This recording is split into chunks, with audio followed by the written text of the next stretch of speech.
The trash collector stopped me in the driveway. He didn't blink, didn't smile, just fixed his eyes on mine the way predators do when they know you'll flinch first. "You need to get out of this house before it happens," he said, voice low. "Tonight."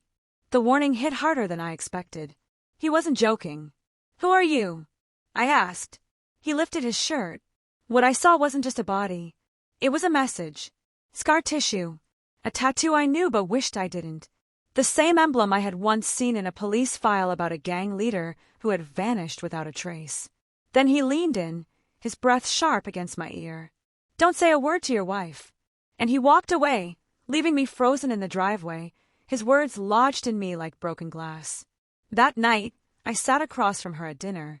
She smiled too smoothly, too rehearsed. She asked about my day, poured the wine, chatted about the neighbors, as if nothing in our world was crumbling. But then her phone buzzed. Once. Twice. She muted it without checking the screen. I knew that rhythm. That deliberate avoidance. I'd seen it before in other lives, in other men. The slight turn of the wrist to hide the glow of the screen. I studied her face, the same face I had loved for years, the same lips that had whispered promises in the dark. But behind her smile, I saw the hollowness. The garbage man's words replayed in my mind. "Don't tell your wife." He knew something. And now so did I. I didn't eat. I didn't speak. I just watched shadows shift across her face while she filled the air with empty talk, and I wondered how long she had been preparing this lie. The next day, I began to pull at threads quietly. Phone records, hours tied to numbers unsaved in her contacts, long gaps in her supposed work trips, receipts that didn't match the stories. Patterns appeared, always the same number, always the same street. One night I drove there, parked far enough away to stay unseen. A townhouse, his car in the driveway, and the garbage man's warning pounded in my chest like thunder. I didn't knock.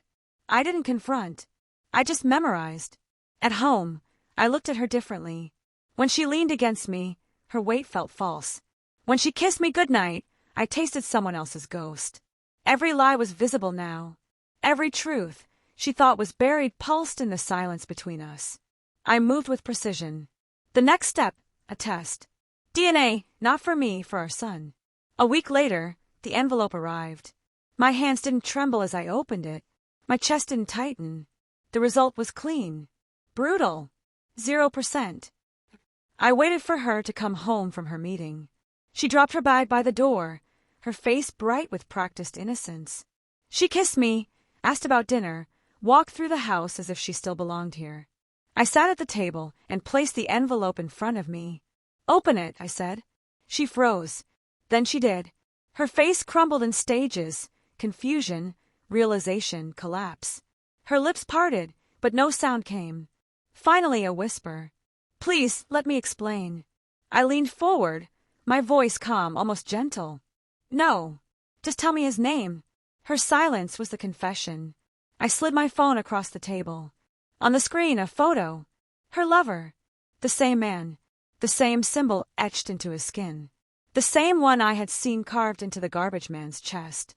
Her hand shook as she pushed the phone away, eyes wide with desperation. "You already knew," she whispered. I nodded once, detached. "And so does he." I told her about the driveway, about the scarred man who carried her secret like a loaded weapon. Her tears came fast, messy, uncontrolled. "What are you going to do?" she asked. I stood, looked down at her as if she were already gone. "Nothing. You already did it for me." She left that night, not because I forced her out, but because she couldn't live with the silence that followed her every step in the house. The silence was heavier than chains. I stayed, sat in the dark, listened to the emptiness breathe. There was no rage left, no grief, only precision. She had lied, betrayed, and created a child with a man who dragged threats into my life. Now she lived with her choices. The garbage man had marked her fate long before I ever opened that envelope.